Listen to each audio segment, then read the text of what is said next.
Live with studios in Midland and Odessa, you're watching CBS7 First Alert News at 9 on the CW West Texas. Good evening. Thanks for joining us here for CBS7 News at 9 on the CW. And thanks to those of you watching on our CBS7 YouTube channel. Yesterday, heavy storms and tornadoes caused a lot of damage to properties in Midland. So naturally, some of you may be looking for contractors to repair your home. But it's important to be on the lookout for those who could be scammers. In the next few days, Midlanders are going to see a lot of people going door to door saying they are either roofers or trying to scam people. To help prevent falling for scammers, it's important to know what some of the red flags are. They include if someone is pressuring you to hire them, or if they pressure you to make a decision right away, or if they don't give you a timeline of completion. Someone is pressuring you into buying something. They're telling you, well, this price is only going to be here for this amount of time, and you got to make a decision right now. Anytime someone in sales is pressuring you to make a decision fast and hastily, that's a red flag. Now, not all are scammers, so just ask a lot of questions. Home, nonprofits, and businesses that experience damage because of the tornadoes and storms can complete a damage assessment survey from Midland County. Those reports will help Midland County figure out what caused the most damage and what needs repairs.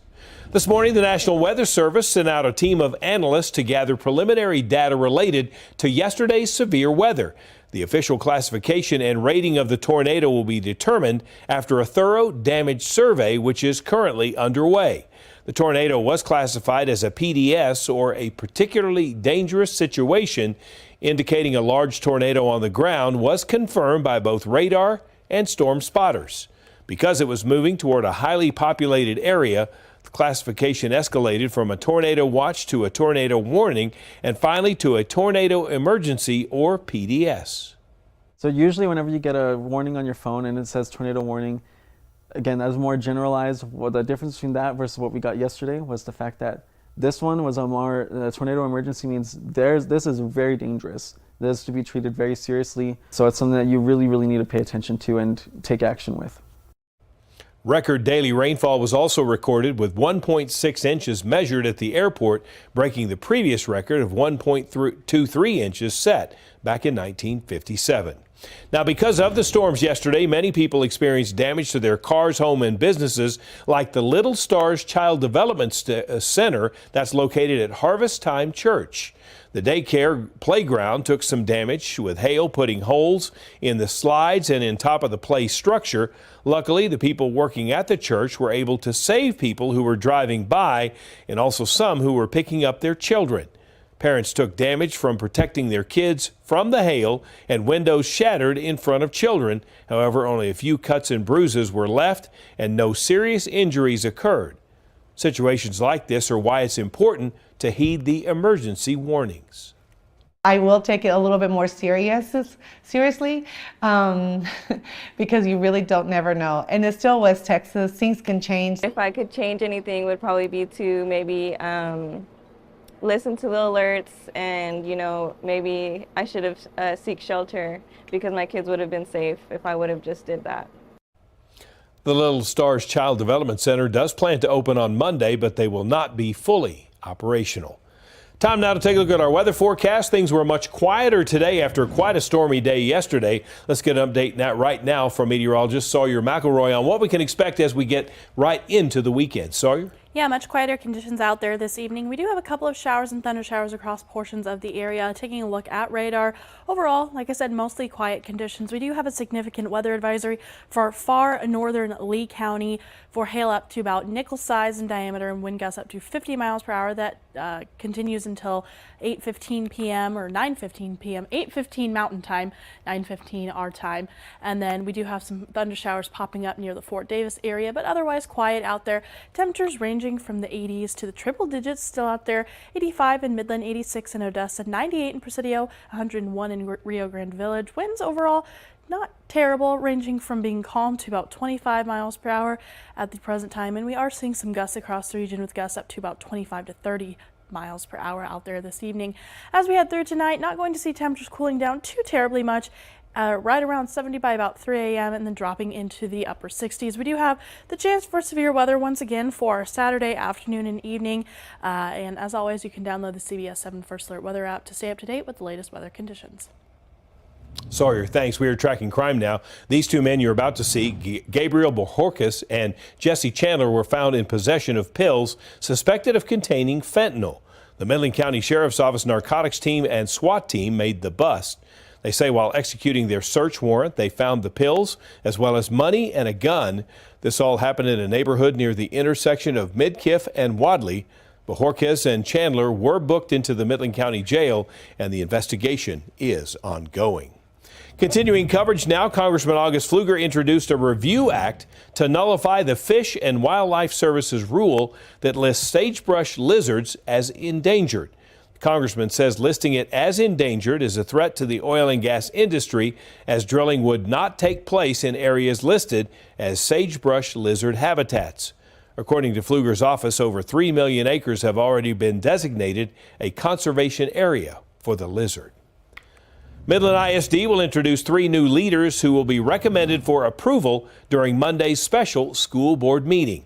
The board could take action to hire new principals for Midland High School, San Jacinto Junior High, and Bush Elementary. Interviews with the new hires will immediately be following that meeting. School is officially out, but that means some children could be left without 3 meals a day because during the school year, they get one of those meals at school.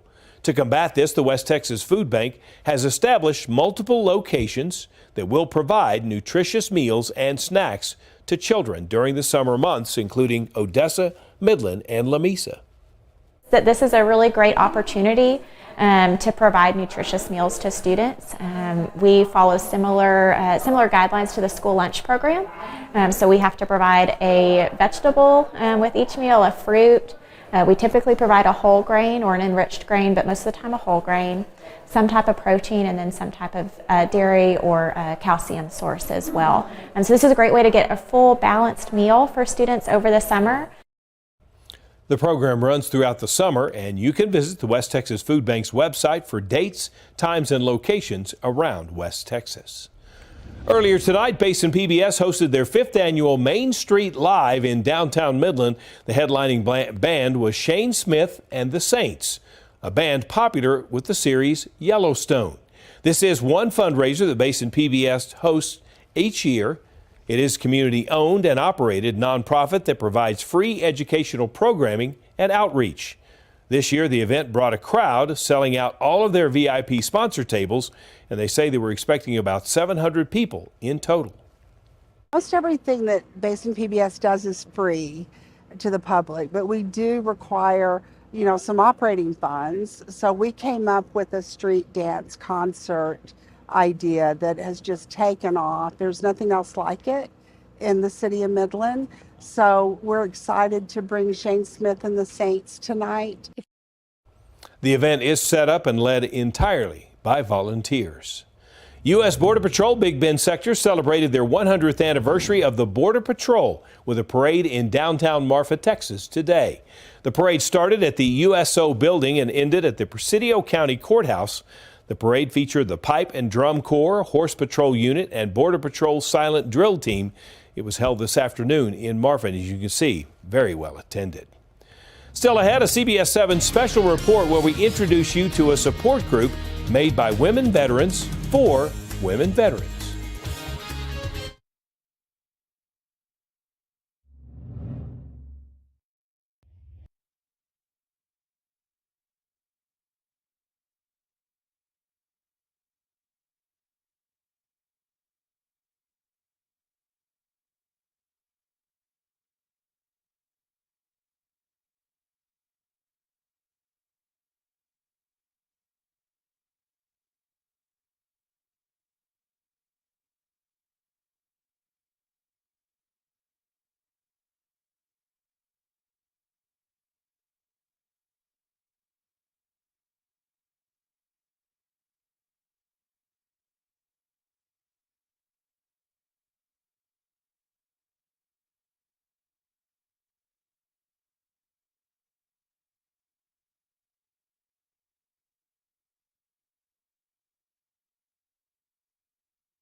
A nonprofit based in Midland is recognizing women's veterans through the power of connection, friendship, and their shared experiences. It's called the We Are Not Forgotten. Its one-of-a-kind organization is creating a safe place to bring women together.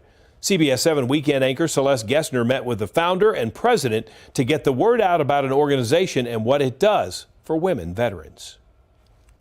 I spoke with Rebecca Tevenot, the founder of We Are Not Forgotten, and she says her goal is to help empower women veterans.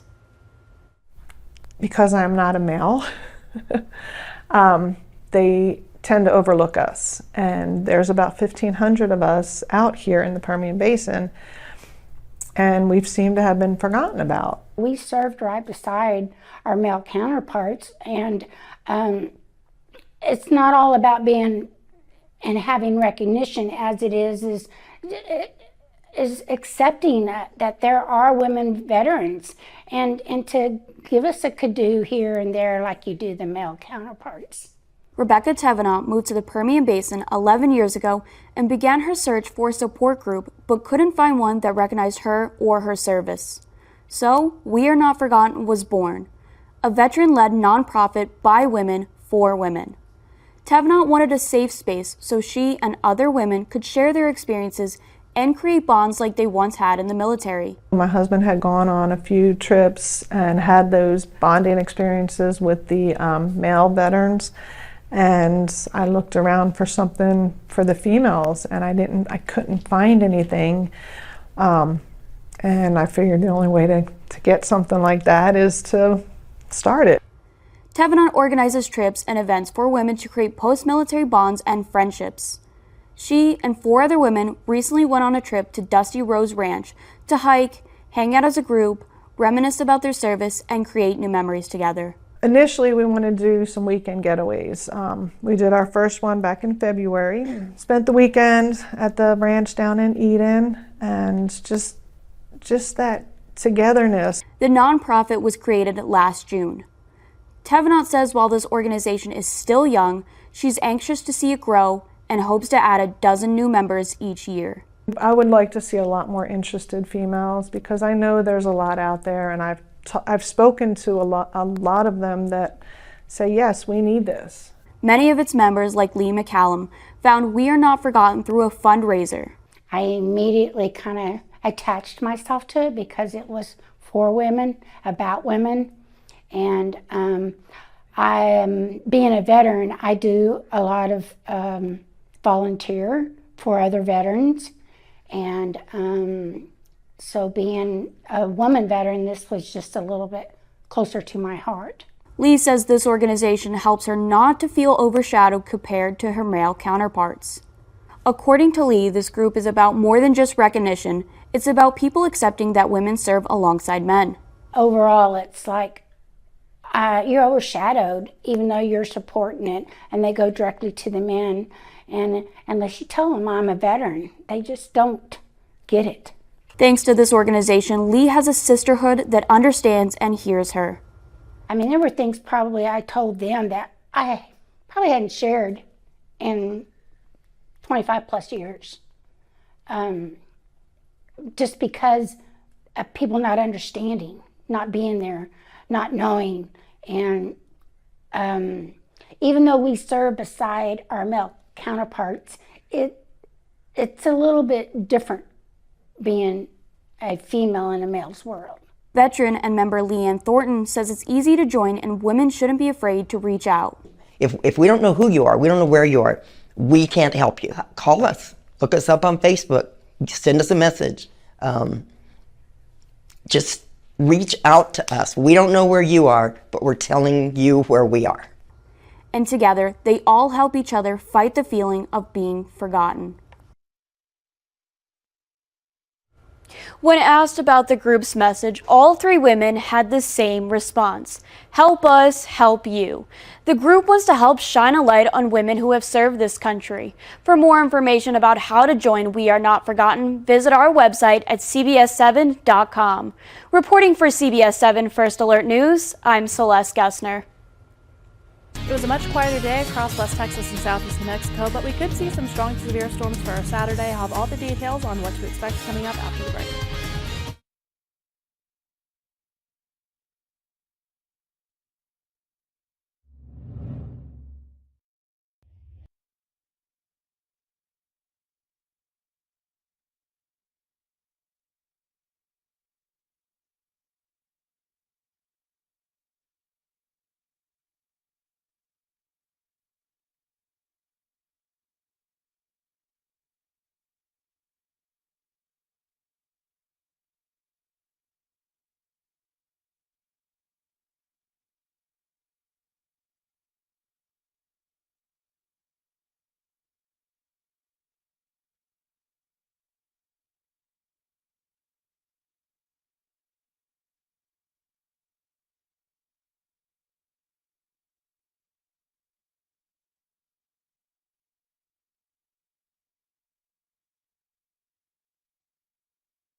Now, from the CBS7 First Alert Weather Center, here's meteorologist Sawyer McElroy. It's been a much quieter day across West Texas and southeast New Mexico for our Friday, at least on the weather front.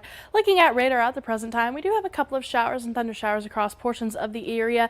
As we zoom into way northern Lee County, we do have a significant weather advisory that continues until 8:45 Mountain Time for hail up to about nickel-sized in diameter and wind gusts up to 50 miles per hour. And then we also have another significant weather advisory for Brewster, Jeff Davis, and Presidio County, as this really impacts Fort Davis for a hail of about a ½ inch in diameter and wind gusts up to 50 miles per hour. Other than that, quiet conditions across the region. Looking at our observed highs across the state today, ranging from the 80s to the triple digits. Closer to home, we saw those high temperatures in the 80s, 90s, and triple digits as well. 91 in Midland for today, 92 in Odessa, up to 95 in Fort Stockton, 103 in Presidio. Currently, temperatures not too bad, ranging from those 80s to the triple digits as well. 85 in Midland, 86 in Odessa, 98 in Presidio, and 101 still in Rio Grande Village. Winds a little bit breezy especially across the Permian Basin and as we head into those higher elevations, but overall ranging from being calm in Presidio to about 25 miles per hour in Wink. Looking at our gusts, we do have a couple of gusts as well, especially across the northern Permian Basin and those higher elevations, with gusts up to about 25 to 30 miles per hour. For tonight, partly cloudy skies. Temperatures will drop into the 50s, 60s, and 70s out there. Winds anywhere from about 10 to 20 miles per hour. Tomorrow, we do see some widespread rain chances across the region, and some of those showers and thunderstorms could be on the strong to severe side. We'll talk about that in just a moment. Temperatures, though, will still be in the 90s and triple digits, so still looking to be a warm day ahead for our Saturday. Winds anywhere from about 10 to 20 miles per hour as well. Here's that severe weather outlook. Scattered strong to severe thunderstorms possible for these areas in yellow. That does include the Odessa area, Fort Stockton, Pecos, and then into southeast New Mexico. Isolated strong to severe storms possible for these areas in dark green. That does include Midland and Big Spring. And here's our risks for tomorrow. Tornado threat is low, but they cannot be ruled out. Large hail, strong winds are our highest risks, and flooding, aside from localized street flooding, is on the low end. Here's our futurecast for tonight. We do have some showers, as we saw on current radar in northern Lee County. Those are looking to move southeast as we head through this evening, kind of skirting by Odessa, maybe hitting Midland, looking to hit Big Spring, and then pushing off to the southeast as we head through tonight.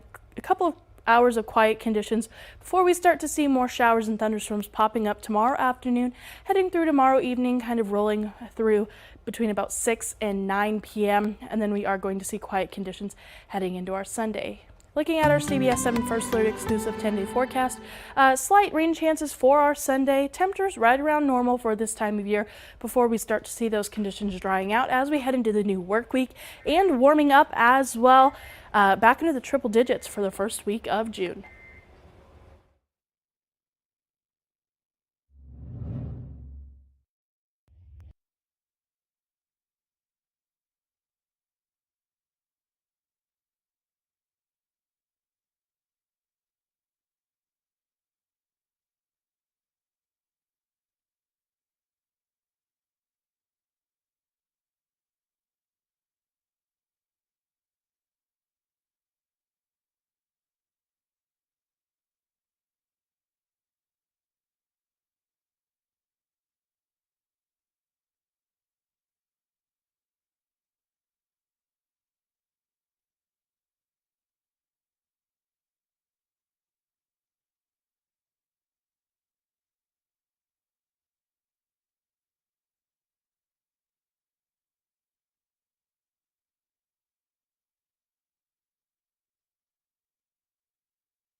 The Trump and Biden campaigns are speaking out after the conviction of the former president.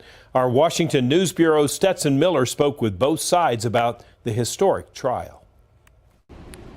Even though the Trump campaign is condemning this conviction, it appears to be generating a whole lot of money for them, with millions of dollars in donations coming in just hours after the verdict was reached. On the other hand, the Biden team says this guilty verdict shows just how much is on the line in this election and hopes it draws more voters to the president.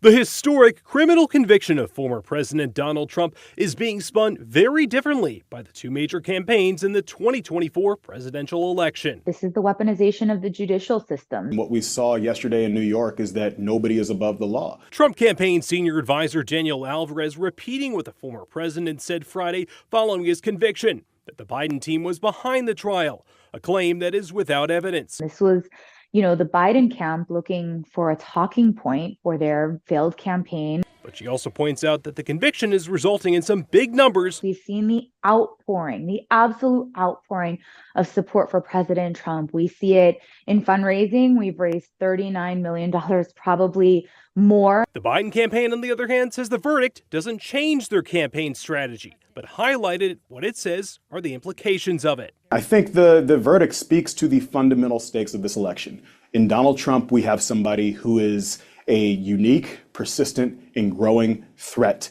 to the American people and to our democracy. Now, Trump heads back out on the campaign trail, and both sides return their focus to the months ahead in the race for the White House. In Washington, I'm Stetson Miller.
All right, before we go, Costco's new chief financial officer used his first earnings call this week to address something that's incredibly important to customers. You see it right there, the beloved $1.50 hot dog soda combo. If you've gone to the store, you probably got this once or twice.